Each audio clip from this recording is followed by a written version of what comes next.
The first thing you're going to want to reel in is an old pre-built PC or workstation. Finding a good one of those is going to cover a lot of your parts needs.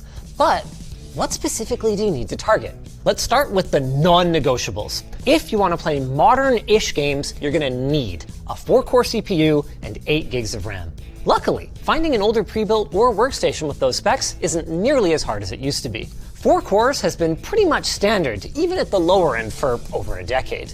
With that said, a nice to have is to try to get the most modern chip you can find, since it's a pretty sure thing that a newer CPU will outperform its older equivalent.